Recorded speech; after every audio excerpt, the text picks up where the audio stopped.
My dad built a lot of stuff in his free time. If he wasn't watching fly fishing or reading Tom Clancy novels, he was carving something. He made tons of birdhouses. Not that he was into bird watching, but I think he really missed working and adding on to the home. If he couldn't afford the time to build onto our own house, he would have to settle with watching birds move into their little homes.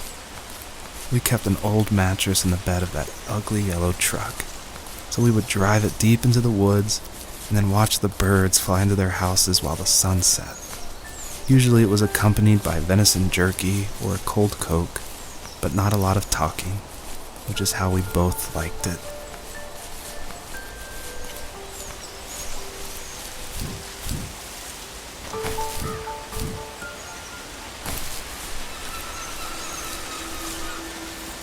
Even at my most distant, at the times when I detested him the most, he kept reaching out. For a year straight, he asked me every week when we were going camping. I thought he was just dense. Eventually, to shut him up, I agreed. We carried out the worn lawn chairs from the garage and set up a cinder block campfire at the site we had always used behind the house. We walked down the mountain path, talking in the warm sunshine we only got a couple months of the year. Those 3 obsidian rocks shimmered alongside the shore, almost like sparklers pressed against a dark window. I'll never forget that wet stone on my feet, or how those massive mountains looked even bigger in the lake's reflection. I felt small, but grateful. As the sun set, my dad found something I hadn't seen for a long time. The tree where I'd made my first carving when I was 6. I hadn't even carved it. My dad had helped me, but I still called it my tree. Something about seeing my name there made me open up, and we talked about everything that night in that old camouflage tent. I told him how much I loved sketching and design, and how it would be a dream to study architecture in Seattle.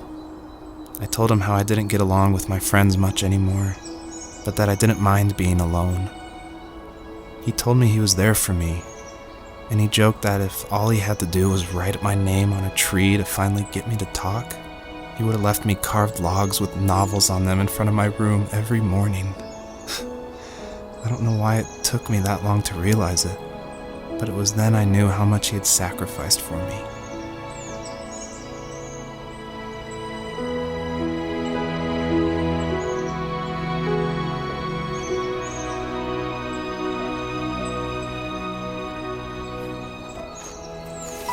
On our property, there were old abandoned pieces of a shed and car long left unused.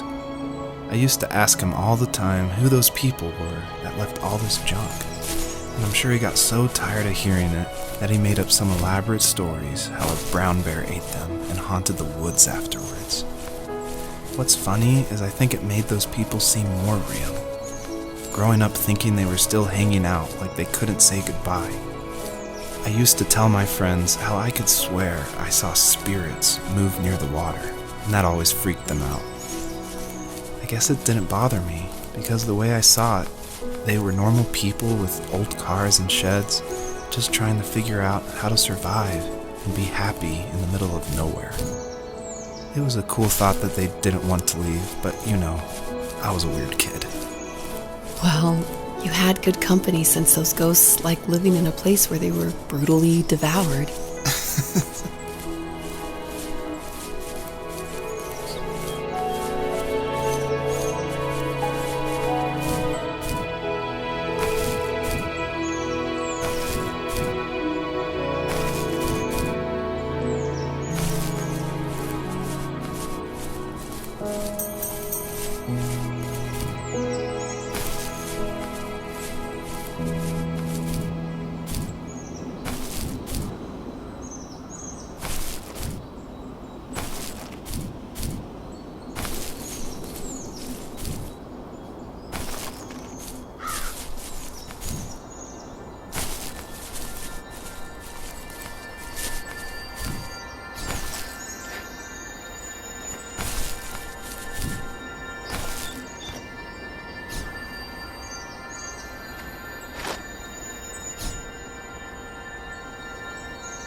We were happiest underneath the evergreens.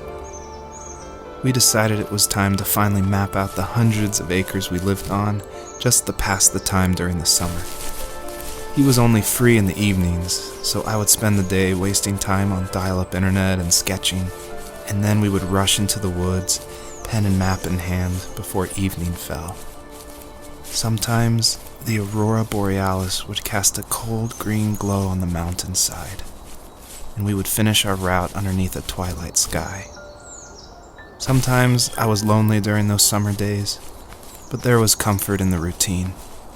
A lot of teenagers aren't looking for the daily grind, though. There's nothing wrong with wanting to get out, to leave your childhood home. You wanted to progress, to make something of yourself. Yeah, you're right. That house. I'm sure it's the same as how I left it. Then why does it feel so different? I doubt you're the only adult to have looked back and asked that question.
perpetrator stood nearby, unfazed, like nothing was wrong.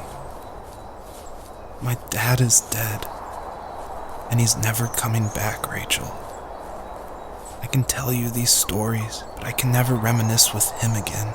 He can never hold a grandchild that we'll probably never be able to have. I can never talk to him again, and I'll never be able to say I'm sorry for everything.